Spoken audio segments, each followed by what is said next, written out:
इसी खबर से जो यूपी सरकार के लिए झटका है और बाबा रामदेव के लिए भी। योग गुरु बाबा रामदेव को यूपी की योगी सरकार ने बड़ा झटका दिया है। योगी सरकार ने ग्रेटर नोएडा में पतंजलि फूड पार्क को किया गया जमीन का आवंटन रद्द कर दिया है। पतंजलि आयुर्वेद लिमिटेड के सीईओ और बाबा रामदेव के सहयोगी आचार्य बालकृष्ण ने ट्वीट कर ये जानकारी दी और कहा कि यूपी सरकार के उदासीन रवैये के चलते ग्रेटर नोएडा के पतंजलि फूड पार्क को कहीं और शिफ्ट करना होगा। यूपी की पहली अखिलेश सरकार ने यमुना एक्सप्रेसवे पर 450 एकड़ जमीन इस फूड पार्क के लिए आवंटित की थी, जिस पर पतंजलि आयुर्वेद 2000 करोड़ रुपए का निवेश कर विशाल फूड पार्क बनाने वाला था।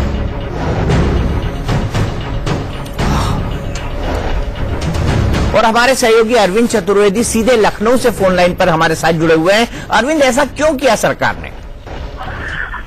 दीपक जी, मैं आपको ये बता दूं कि फिलहाल हम लोगों के पास जो सूचना आई है उससे ये पता चलता है कि ये नोएडा अथॉरिटी की तरफ से किया गया होगा, क्योंकि उन्हीं को ये अधिकार है। हमने मुख्यमंत्री के जो एडवाइजर हैं उनको एसएमएस के जरिए और जो उनके प्रमुख सूचना एडवाइजर है उनको भी भेजा और ये बात करने की कोशिश की, लेकिन लगातार कांटेक्ट किए जाने के बाद उनसे हमारी बात नहीं हो पाई।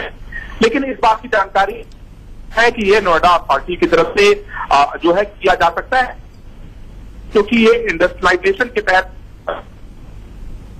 महाराणा का तो उनके। अरविंद, आपकी आवाज स्पष्ट नहीं है। अरविंद, एक बार फिर से आप कुछ बोलेंगे शुरू से? दीपक जी, मैं आपको बता दूं कि हमने सरकार के सभी प्रमुख जो लोग हैं उनसे संपर्क करने की कोशिश की, उनको अपना संदेश भेजा कि ऐसा हुआ है, किसकी वजह से हुआ है, इसलिए अभी सरकार की तरफ से जवाब नहीं आया है। लेकिन मैं इतना आपको जरूर बताना चाहता हूं कि ये जो नोएडा अथॉरिटी जो डिपार्टमेंट है उनकी तरफ से ये कैंसिल किया गया हो, क्योंकि यही प्रारंभिक हमारे पास जानकारी आई है दीपक जी। लेकिन ये बहुत बड़ी बात है और बालकृष्ण ने ट्वीट करके ये बात कही है, तो निश्चित रूप से इसके पीछे बहुत सारे कारण हैं। अब उदासीनता किसकी तरफ से थी? क्या राज्य सरकार की तरफ से थी या बालकृष्ण की तरफ से थी? ये देखना बेहद महत्वपूर्ण होगा, क्योंकि बातें सरकार बहुत बड़ी बड़ी कर रही थी। आपको याद होगा इतना मेगा इवेंट यहाँ कराया गया, पूरे देश भर से लोगों को बुलाया गया, लेकिन आज जब ये मेगा फूड पार्क जो कैंसिल हुआ है उसके पीछे बहुत सारे कारण है। दीपक जी, मैं आपको बता दूं कि अभी किसी बड़े स्तर से हमारी बात हो जाए तब इस बारे में हम पुख्ता तरीके से कह सकते हैं। लेकिन अरविंद, मैं एक चीज जानना चाहता हूं, संक्षेप में बताइएगा कि क्या अखिलेश सरकार ने जो जमीनों के आवंटन किए थे, अखिलेश सरकार के जो निर्णय थे बड़े वाले, उनको पलटने की प्रक्रिया में क्या योगी सरकार ने ऐसा किया है? निश्चित रूप से दीपक जी, ये हो सकता है। इसके पीछे जो सबसे बड़ा कारण नजर आ रहा है वो यही कारण नजर आ रहा है और मुझे लगता है कि भले उसके लिए तर्क के भले ही कोई दूसरा देते हैं, लेकिन कारण अखिलेश सरकार की तरफ से जो बड़े निर्णय किए गए थे उनको पलटने का ही है और फिलहाल यहाँ पर यही दिखाई देता है। और अब बात राजनीति की। बहुत बहुत शुक्रिया अरविंद। राजनीति की बात करते हैं और उसी राजनीति के खेल के आप माहिर खिलाड़ी हैं और उसको बहुत नजदीकी से ऑब्जर्व करते हैं, इसीलिए उत्तर प्रदेश हम आपको लिए चलेंगे। लेकिन उससे पहले बात कर लेते हैं बीजेपी अध्यक्ष अमित शाह की। बीजेपी अध्यक्ष अमित शाह 2019 के लिए संपर्क फॉर समर्थन अभियान में जुटे हैं। इसी सिलसिले में वो कल यानी बुधवार को मुंबई जा रहे हैं। मुंबई में उनका आमना सामना शिवसेना प्रमुख उद्धव ठाकरे से होगा। शिवसेना इन दिनों बीजेपी से ज्यादा प्रधानमंत्री नरेंद्र मोदी और अमित शाह से खफा है। पालघर लोकसभा उपचुनाव में हार के बाद तो उद्धव ठाकरे ने 2019 के चुनाव में अकेले ही बीजेपी को हराने का ऐलान भी कर दिया था। आजकल शिवसेना ने कांग्रेस और एनसीपी पर मेहरबानी दिखानी भी शुरू कर दी है। शिवसेना के ये बदले हुए तेवर ही बीजेपी की परेशानी बढ़ा रहे हैं। मातोश्री की परंपरा है मेहमानों का स्वागत करें और ये परंपरा हम बाला साहब के बाद भी जारी है और उनको 6:30 बजे का समय दिया है शिवसेना पार्टी चीफ ने, तो कल उनकी मातोश्री की मीटिंग हो सकती है। हमारे पास कोई एजेंडा नहीं है, एजेंडा उनके पास है। हमने कोई एजेंडा तय नहीं किया है। अगर उनके पास कोई एजेंडा होगा मीटिंग का तो मुझे पता नहीं। बीजेपी अध्यक्ष अमित शाह के मुंबई दौरे को सिर्फ शिवसेना की नाराजगी से न जोड़ा जाए, इसी बात का ख्याल रखते हुए अमित शाह पहले समर्थन के लिए संपर्क करेंगे। अमित शाह मुंबई में भारत रत्न लता मंगेशकर से मुलाकात करके 2019 के लिए समर्थन मांगेंगे। वो मशहूर अभिनेत्री माधुरी दीक्षित और उद्योगपति रतन टाटा से भी समर्थन के लिए संपर्क साधेंगे। शाम को 6 बजे अमित शाह मातोश्री जाकर शिवसेना अध्यक्ष उद्धव ठाकरे से मुलाकात करेंगे। 2019 के लिहाज से इस मुलाकात को बेहद अहम माना जा रहा है। अमित शाह उद्धव ठाकरे के बीच कल होने वाली मुलाकात को शरद पवार इफेक्ट के रूप में देखा जा रहा है। पिछले दिनों शरद पवार और उद्धव ठाकरे के बीच में मुलाकात हुई थी, जिसमें शरद पवार ने शिवसेना को इस बात के लिए तैयार किया था कि अगला चुनाव 2019 में वो अकेले लड़े, भाजपा के साथ न लड़े और शिवसेना के प्रभाव वाली सीटों पर कांग्रेस एनसीपी गठबंधन अपना उम्मीदवार भी खड़ा नहीं करेगी। साथ ही यदि महाराष्ट्र की सरकार से शिवसेना समर्थन वापस लेती है तो एनसीपी फडणवीस सरकार को बचाने का काम भी नहीं करेगी। बीजेपी अध्यक्ष अमित शाह की उद्धव ठाकरे से मुलाकात सामान्य नहीं है। बीते 4 साल में वो सिर्फ एक बार उद्धव ठाकरे से मिलने गए थे, वो भी बीते साल राष्ट्रपति चुनाव के वक्त समर्थन मांगने के लिए। महाराष्ट्र में सारा झगड़ा इसी बात को है कि एनडीए में बिग ब्रदर कौन है। बाल ठाकरे के जमाने से लोकसभा में बीजेपी और विधानसभा में शिवसेना की भूमिका बड़े भाई की थी, लेकिन सीटों के बंटवारे को लेकर 2014 के विधानसभा चुनाव में ये समझौता टूट गया। बीजेपी सबसे बड़ी पार्टी बनकर उभरी। एनसीपी के बाहरी समर्थन से बीजेपी ने सरकार बना ली तो मजबूरी में शिवसेना को बीजेपी के साथ आना पड़ा। शिवसेना अब उसी का बदला चुकाने में जुटी है। बीजेपी पर हमले तेज करके वो लोकसभा चुनाव में बराबरी की हिस्सेदारी चाहती है। महाराष्ट्र में लोकसभा की 48 सीटें हैं। 2014 में बीजेपी के हिस्से 24 और शिवसेना के हिस्से 20 सीटें आई थी। बीजेपी ने तब 23 और शिवसेना ने 18 सीटें जीती थी। शिवसेना के अलग होने पर बीजेपी को नुकसान होगा, इसका अंदाजा अमित शाह को भी है। शिवसेना इसी का फायदा उठाना चाहती है। लोकसभा चुनाव में बीजेपी से सौदेबाजी के दौरान शिवसेना महाराष्ट्र में भी डिप्टी सीएम का पद या अपने मंत्रियों के लिए महत्वपूर्ण विभागों की डिमांड कर सकती है। शिवसेना को इस बात का एहसास भी है कि बीजेपी के साथ छूटने पर वो अकेली पड़ जाएगी। कांग्रेस के साथ एनसीपी का गठबंधन हो चुका है, इसलिए वो एनसीपी से भी दोस्ती नहीं कर सकती। इसीलिए बीजेपी से खुली दुश्मनी के साथ ही शिवसेना ने दोस्ती का एक और दरवाजा खुला रखा है, वो है आरएसएस से। शिवसेना ने प्रणब मुखर्जी के संघ मुख्यालय जाने का समर्थन किया है। शिवसेना के मुखपत्र सामना में संघ को धर्मनिरपेक्ष बताया गया है। शिवसेना का कहना है कि प्रणब मुखर्जी के संघ मुख्यालय में जाने का विरोध करने वाले कांग्रेसी नेता मूर्ख हैं। संघ की तारीफ के साथ ही शिवसेना ने बीजेपी को भी 4 बातें सुना दी हैं।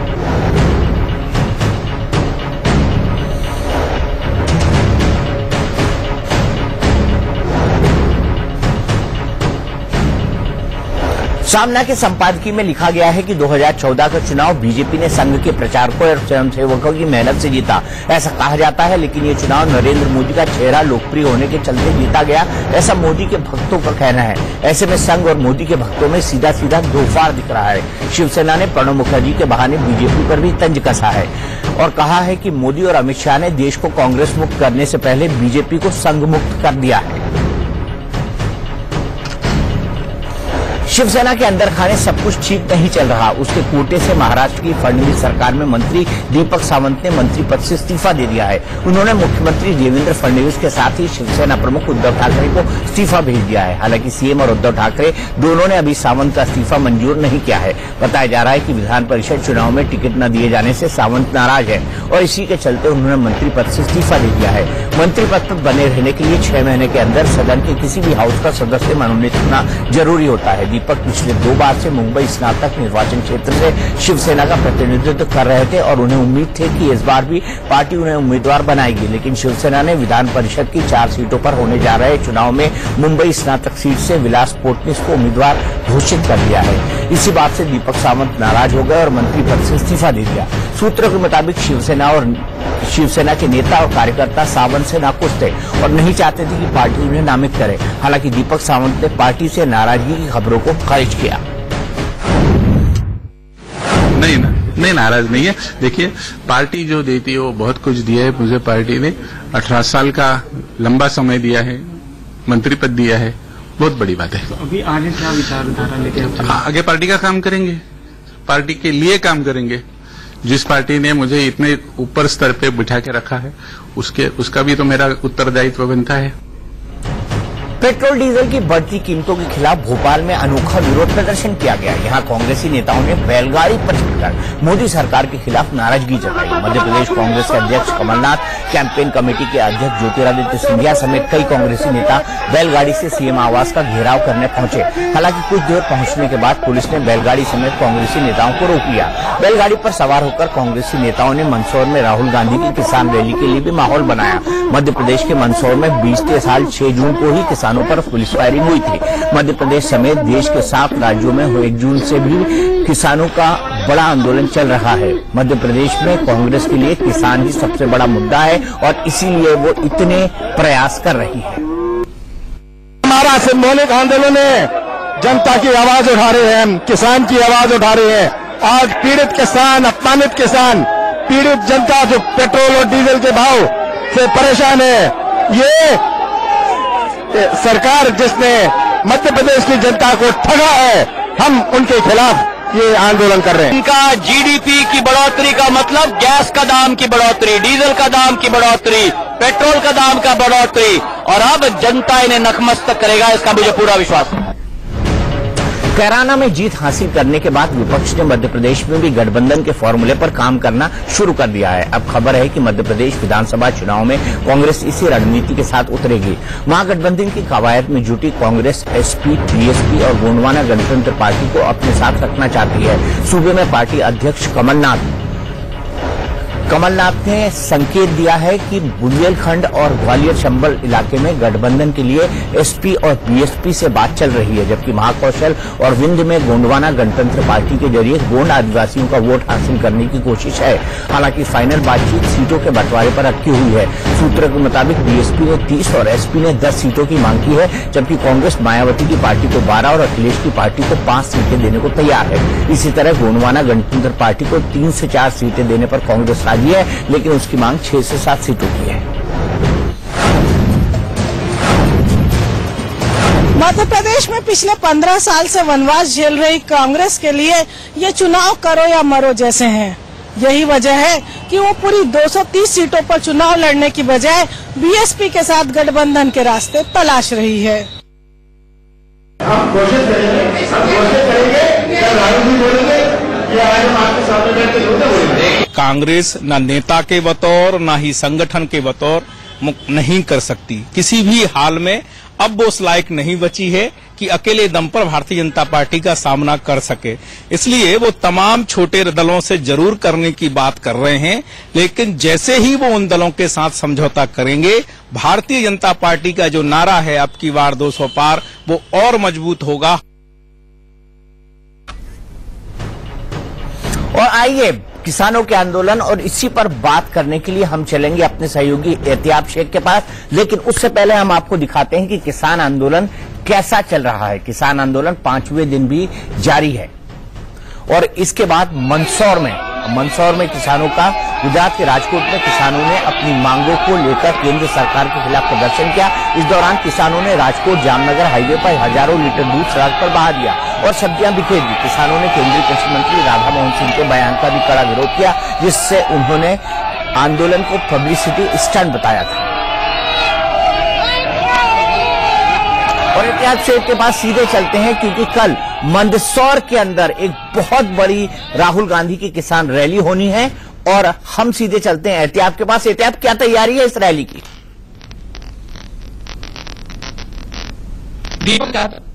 राहुल गांधी की इस रैली निश्चित रूप से ये कहा जा सकता है कि ये चुनावी कांग्रेस बनाकर चल रही है कि जहां बात कीजिएगा एहतियाब, कोई तकनीकी दिक्कत है, आपकी आवाज हमारे तक नहीं पहुंच रही है, हम फिर से आपसे एक बार जुड़ने की कोशिश करेंगे। इसी बीच राजनीतिक दांवपेच के बीच देश में आज क्या हुआ, एक नजर उन खबरों पर भी।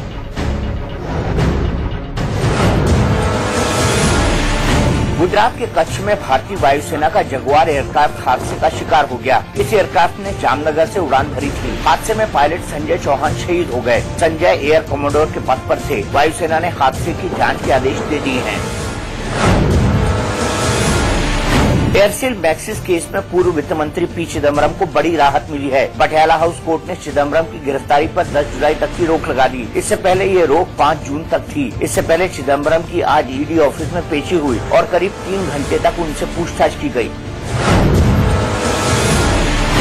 सुनंदा पुष्कर मौत मामले में शशि थरूर की मुश्किलें बढ़ती दिख रही है। थरूर पर इस मामले में बतौर आरोपी केस चलेगा। उन्हें पटियाला हाउस कोर्ट ने 7 जुलाई को पेश होने का समन भेजा है। थरूर पर सुनंदा को आत्महत्या के लिए उकसाने के साथ घरेलू हिंसा का भी आरोप है।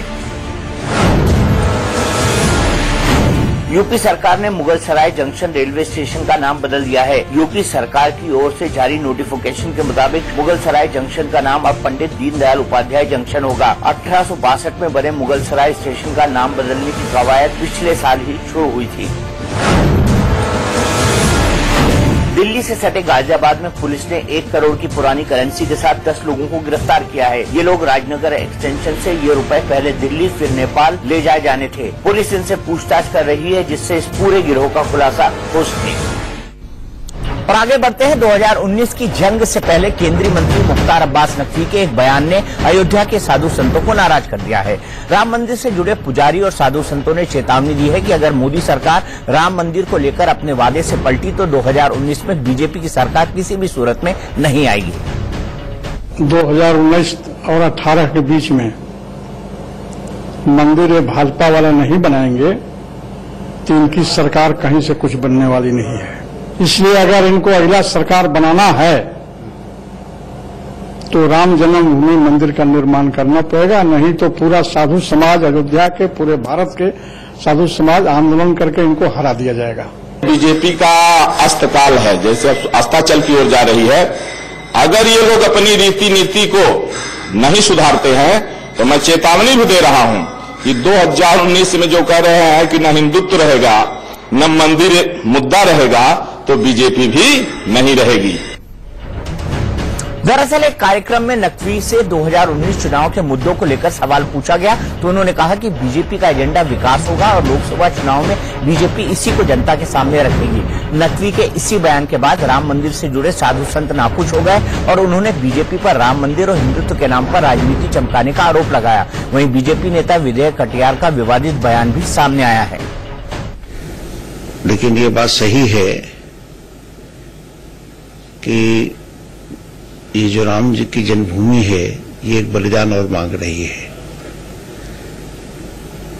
क्योंकि राम मंदिर का निर्माण इस प्रकार से नहीं हो सकता है।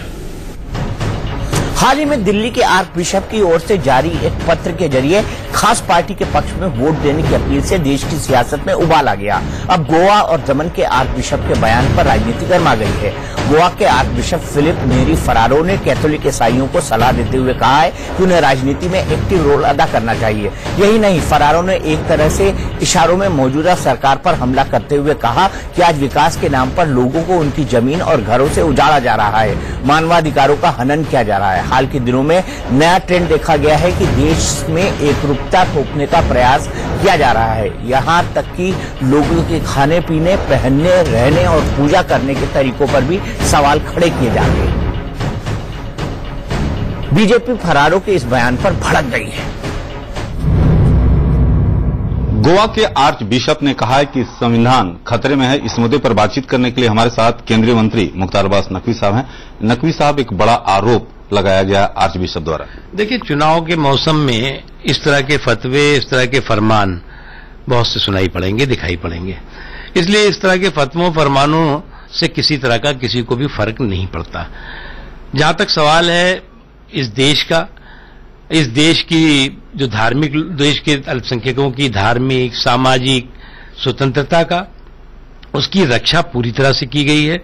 विचारों की स्वतंत्रता है और भारत दुनिया के किसी भी लोकतांत्रिक देश से ज्यादा अल्पसंख्यकों के लिए सुरक्षित भी है और उनके सामाजिक, धार्मिक और सभी तरह के आर्थिक अधिकारों की पूरी रक्षा करता है। आर्च बिशप ये कह रहे हैं कि जो अल्पसंख्यक हैं वो डर के साये में जी रहे हैं। अगर वो डर के साये में जी रहे होते तो इस तरह का बयान देते क्या?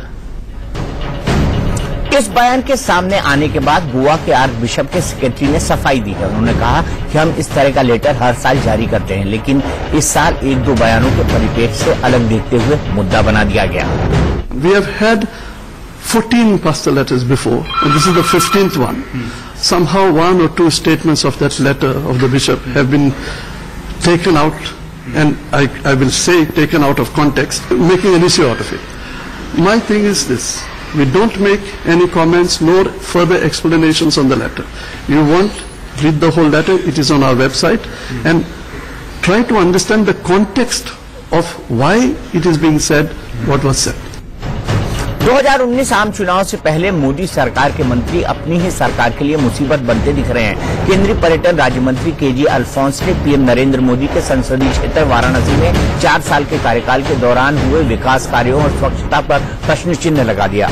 अल्फोंस ने कहा कि वाराणसी में हालत बेहद खराब है, चारों तरफ गंदगी फैली हुई है। वाराणसी में कल 2 बजे से इधर था और आज भी था। उधर में तो बहुत इश्यूज हैं। दूसरा है इधर का स्वच्छता का प्रॉब्लम है, वो तो हम रात को भी कल इधर में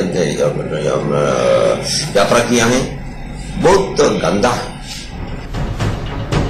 बिहार में उपचुनाव के नतीजों के बाद आरजेडी नेता और पूर्व मुख्यमंत्री तेजस्वी यादव ने नीतीश कुमार पर जमकर हमला बोला है, जिसके बाद अब मुख्यमंत्री नीतीश कुमार ने भी पलटवार करते हुए तेजस्वी पर निशाना साधा। जेडीयू की युवा संकल्प रैली में नीतीश ने कहा कि आज की राजनीति में जुबानी जंग तेज हो गई है, उन्हें कुछ नहीं करना है, बस हर रोज किसी मुद्दे पर ट्वीट कर देना है।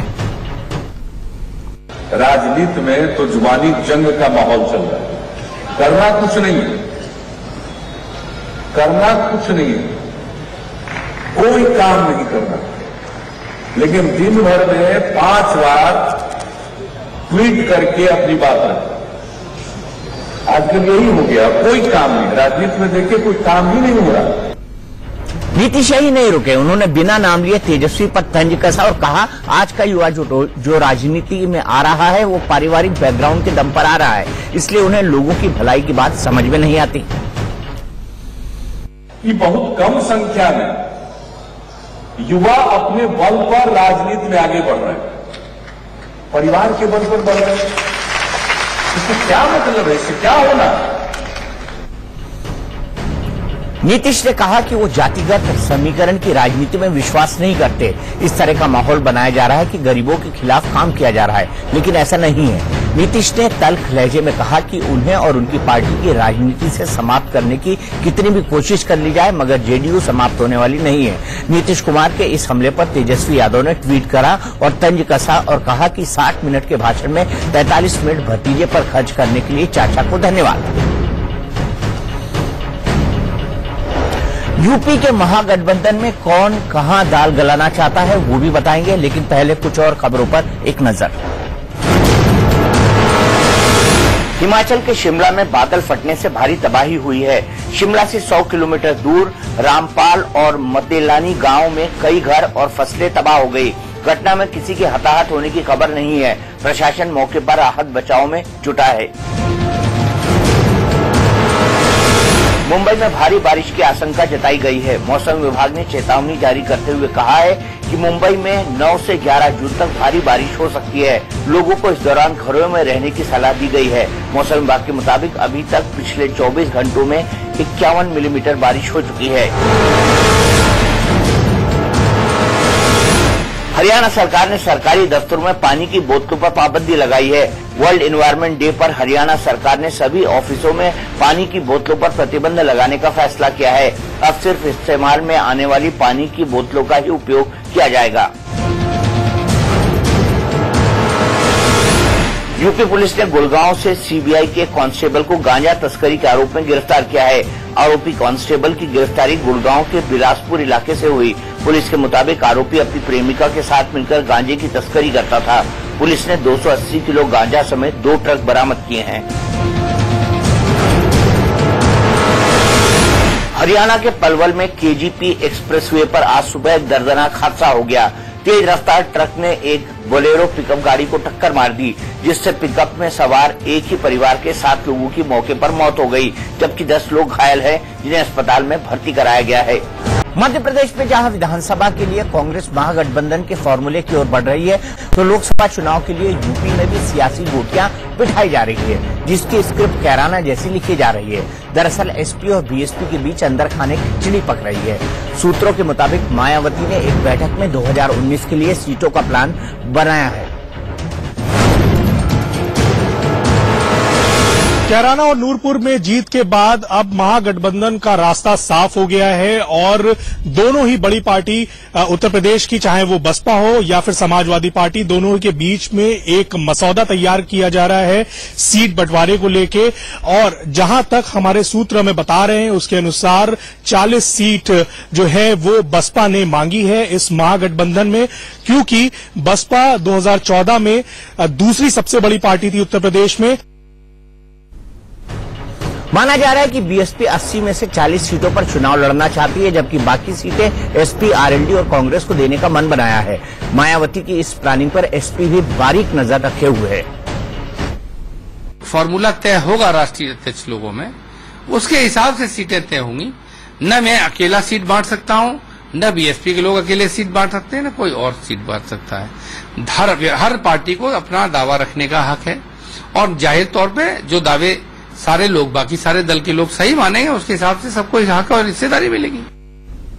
किसानों के मुद्दे पर घिरी कांग्रेस सरकार अब उन्हें साधने की कोशिश में जुगत लगा रही है। देश के गन्ना किसानों को, माफ कीजिएगा, केंद्र सरकार, कांग्रेस सरकार नहीं, केंद्र सरकार, केंद्र की नरेंद्र मोदी सरकार, केंद्र सरकार ने राहत पैकेज देने की तैयारी कर ली है। गन्ना किसानों के लिए 20,000 करोड़ के राहत पैकेज का प्रस्ताव केंद्रीय कैबिनेट को भेजा गया। खाद्य मंत्री रामविलास पासवान ने कहा है कि इस पर जल्दी फैसला भी हो जाएगा। उधर भारतीय किसान यूनियन ने बेल आउट पैकेज को चुनावी स्टंट बताया है। समाजवादी पार्टी ने भी कांग्रेस सरकार को घेरा है।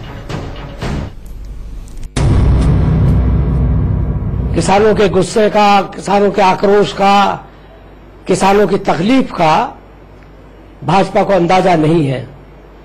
अब मरहम पट्टी करने से उनकी जो तकलीफ है वो दूर नहीं होगी। किसान समझ चुका है कि भाजपा किसानों के लिए कुछ नहीं कर सकती। आपको बता दें कि अकेले यूपी में ही गन्ना किसानों का चीनी मिलों पर 13,000 करोड़ रुपए से ज्यादा बकाया है। बुधवार को होने वाली कैबिनेट की बैठक में मोदी सरकार चीनी को लेकर कई बड़े फैसले कर सकती है। इसमें सबसे अहम फैसला चीनी के बफर स्टॉक बनाने का है। ये 2019 फरवरी का इलेक्शन इन्हें दिख रहा है, इन्हें वही सबक मिलेगा जो कैराना में जो है 28 मई में मिला। राजनीतिक हलचल के बीच देश में और क्या हो रहा है, जल्दी से वो भी देखते हैं। यूपी की राजधानी लखनऊ में आवारा कुत्ते ने 4 साल के मासूम पर जानलेवा हमला कर दिया। कुत्ते के अटैक के बाद घायल अयान को ट्रॉमा सेंटर रेफर किया गया है। यूपी के महोबा में गोरखनाथ की तपोस्थली के पास चांदी के सिक्के निकलने का दावा अफवाह साबित हुआ। फोरेंसिक जांच के बाद एसडीएम ने 2 हफ्ते के भीतर वीडियो वायरल करने वालों के खिलाफ कार्रवाई करने को कहा है। छत्तीसगढ़ के सरगुजा में अंधविश्वास का मामला सामने आया है। यहाँ के अंबिकापुर मेडिकल कॉलेज में झाड़ फूक का इलाज किया जा रहा है। वीडियो वायरल होने के बाद अस्पताल प्रबंधन ने ऐसी किसी भी जानकारी से साफ इनकार किया है। मुरादाबाद के इंजीनियरिंग छात्र ने छेड़छाड़ रोकने वाली अनोखी जैकेट बनाई है। इस जैकेट को पहनी अगर किसी महिला से छेड़खानी होती है तो बटन दबाने पर मनचले को 24 वोल्ट का करंट लगेगा। जैकेट में फोटो खींचने के लिए कैमरा भी फिट किया गया है। ओडिशा के जगन्नाथ मंदिर के खजाने की चाबियां 2 महीने से गुम बताई जा रही हैं। इस खजाने में करोड़ों रुपए की संपत्ति रखी हुई है। मंदिर प्रबंधन समिति के खुलासे के बाद न्यायिक जांच के आदेश दिए गए हैं। 2019 चुनाव को देखते हुए पीएम मोदी ने अभी से लोगों तक पहुंचना शुरू कर दिया है और इसके लिए वीडियो कॉन्फ्रेंसिंग का सहारा ले रहे हैं। प्रधानमंत्री नरेंद्र मोदी ने आज देश के कई इलाकों की महिलाओं से बात की और सरकार की उपलब्धियों का बखान किया। मोदी ने प्रधानमंत्री आवास योजना का लाभ पाने वाली महिलाओं से कहा कि आवास योजना सिर्फ ईंट गारे की योजना नहीं, ये सपनों को सच करने की योजना है। मैं जब आपको टीवी के माध्यम से आज देख रहा हूं, टेक्नोलॉजी के माध्यम से देख रहा हूं, आपके चेहरे पर जो खुशी है, एक संतोष का भाव है, जीवन जीने का एक नया उमंग पैदा हुआ है, ये मैं देख रहा हूं। और जब आपका उत्साह और उमंग मैं अपनी आंखों से देखता हूं, मेरा उत्साह उमंग भी 10 गुना बढ़ जाता है। इस दौरान मोदी ने साल 2022 तक देश के हर परिवार को पक्का घर देने का वादा दोहराया है। मोदी ने कहा कि उनकी सरकार ने पिछले 4 साल में 1 करोड़ से ज्यादा घर तैयार कराए हैं, जो पिछली सरकार से 300 गुना अधिक है। इसके अलावा प्रधानमंत्री आवास योजना के तहत दी जाने वाली सहायता राशि 75,000 से बढ़कर 1 करोड़ 30 लाख किए जाने पर खुद की पीठ भी थपथपाई है। पीएम मोदी कल स्टार्टअप इंडिया शुरू करने वाले युवाओं से बात करेंगे। बात हिंसा की आग में झुलस रहे शिलांग की। मेघालय की राजधानी शिलांग में अब भी हालात तनावपूर्ण बने हुए हैं। कई इलाकों में अब भी कर्फ्यू लगा हुआ है। बीती रात हुई हिंसा के दौरान एक दुकान और एक घर में आग के हवाले कर दिया गया।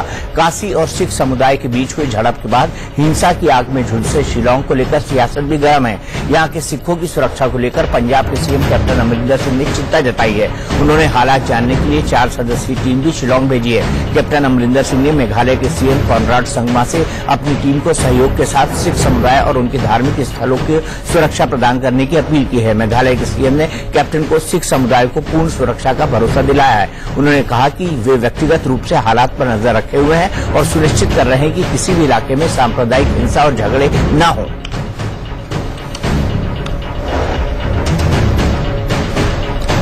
बात करते हैं पड़ोसी मुल्क पाकिस्तान की। बॉर्डर पर पाकिस्तान की कायराना हरकत का सिलसिला जारी है। सोमवार को दोनों देशों के कमांडरों के बीच इमरजेंसी फ्लैग मीटिंग हुई, जिसमें सहमति बनी थी कि सीमा पर संघर्ष विराम जारी रखा जाना चाहिए। हालांकि आदत के मुताबिक पाकिस्तान इस बात से पलट गया और देर रात उसने अखनूर सेक्टर में भारी फायरिंग की और मोर्टार दागे, जिसका बीएसएफ ने भी जवाब दिया। पाकिस्तान की इस हरकत पर केंद्रीय मंत्री और पूर्व army chief general VK Singh ने कहा है कि अगर पाकिस्तान नहीं सुधरा तो उसे उसी की भाषा में जवाब दिया जाएगा। पाकिस्तान की तरफ से लगातार फायरिंग हो रही है, यानी पाकिस्तान है कि मानता ही नहीं है और अब आम नागरिकों को भी निशाने पर ले रहा है पाकिस्तान। इसी विषय पर बात करने के लिए हमारे साथ मौजूद हैं विदेश राज्य मंत्री और पूर्व सेना अध्यक्ष वीके सिंह जी। वीके सिंह जी, पाकिस्तान है कि मानता ही नहीं? देखिए, ऐसा है कि पाकिस्तान के बारे में हम हमेशा कहते हैं कि वहां पर एक सरकार है और एक फौज है। कौन किसके ऊपर हावी है उसके ऊपर मुनस्सर करता है कि पाकिस्तान की हमारे प्रति नीति क्या होगी।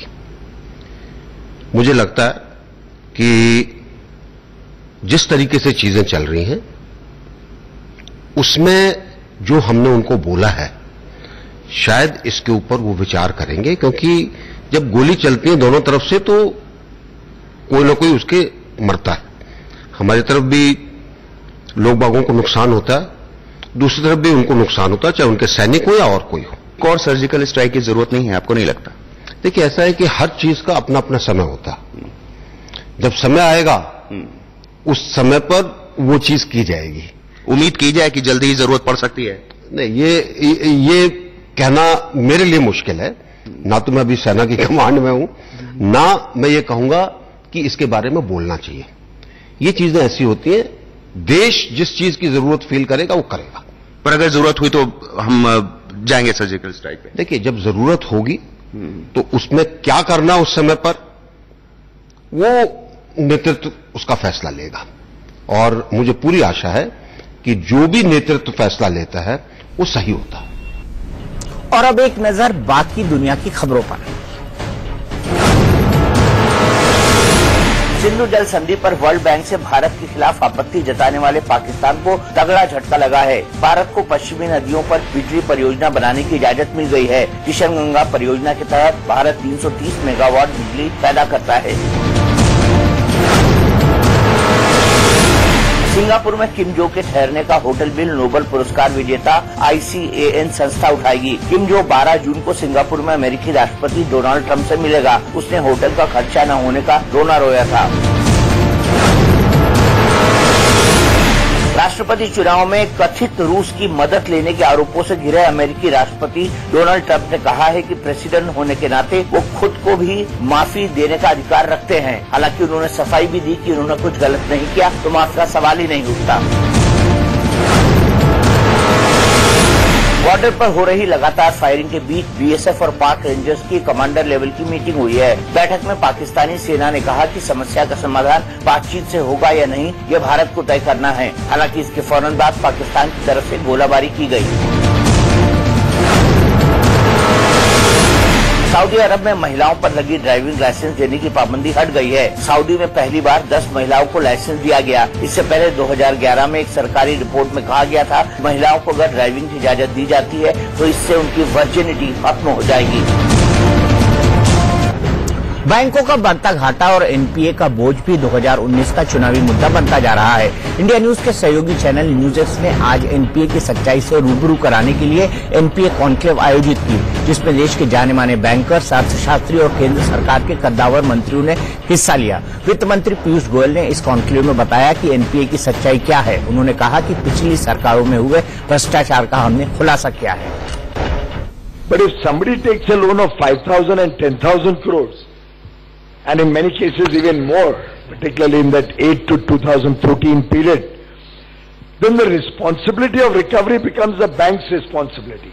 And you had promoters who were completely going scot-free with no fear of the law that they ever have to repay the loan. It's for the first time that today the country has started talking about NPAs.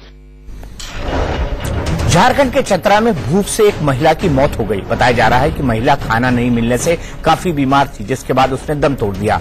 बेटा अपनी मां को कंधे पर रखकर इटखोली स्वास्थ्य केंद्र पहुंचा तो उसने उससे इधर उधर भटकाया गया। जब बाद में इलाज शुरू हुआ तो डॉक्टरों ने महिला को मृत घोषित कर दिया। बताया जा रहा है कि भूखा रहने के कारण महिला कई बीमारियों की चपेट में आ गई थी। मामला सामने आने के बाद अधिकारी जांच में जुट गए हैं। 10 दिन से खाना खराब ही नहीं था। कमाने वाला हम एक ही है, बोतल शीशी बीन के लाते थे तो खिलाते थे। आईपीएल सट्टेबाजी में बॉलीवुड के दबंग सलमान खान के भाई अरबाज खान का नाम आने के बाद अब बुकी सोनू जालान ने अपने बयान में एक और बड़े नाम का खुलासा किया है। रिपोर्ट्स के मुताबिक सोनू ने मशहूर कोरियोग्राफर साजिद खान का नाम लिया है।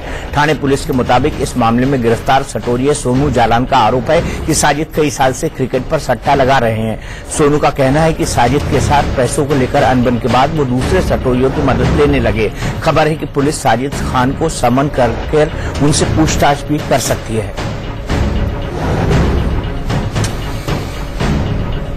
और चलते चलते आपको छोड़ जाते हैं सिनेमा और खेल की दुनिया में। 6 जून को टीम इंडिया के कप्तान विराट कोहली के पुतले का अनावरण किया जाएगा। कोहली के मोम का स्टैच्यू दिल्ली के मैडम तुसाद म्यूजियम में लगेगा। हालांकि इस दौरान कोहली मौजूद नहीं रहेंगे। रमजान के महीने में केक काटने पर पाकिस्तान के पूर्व क्रिकेटर वकार यूनुस ट्रोल हो गए। उन्होंने एक केक वसीम अकरम के जन्मदिन पर काटा था। बाद में उन्होंने सार्वजनिक रूप से माफी मांग ली। भारतीय फुटबॉल टीम के कप्तान सुनील छेत्री ने अपने 100वें इंटरनेशनल मैच में 2 गोल दागे, जिसकी बदौलत भारत ने 3-0 से केन्या को हरा दिया। इस मैच में सुनील छेत्री की भावुक अपील का असर दिखा और स्टेडियम खचाखच भरा रहा।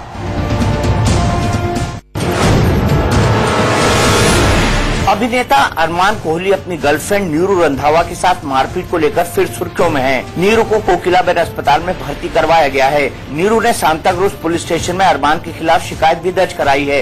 रविवार को पुलिस उनके घर पूछताछ के लिए गई थी, लेकिन अरमान घर पर नहीं मिले। 90 के दौर में माधुरी दीक्षित और संजय दत्त के अफेयर सुर्खियों में था। अब जब संजय दत्त की बायोपिक संजू आ रही है तो दर्शक उम्मीद कर रहे हैं कि फिल्म में दोनों के अफेयर की कहानी होगी, लेकिन सूत्रों से खबर है कि फिल्म में माधुरी और संजय की जिंदगी से जुड़ा कोई सीन नहीं है। माधुरी ने खुद राजकुमार हिरानी से बात कर ऐसे सीन हटवा दिए हैं।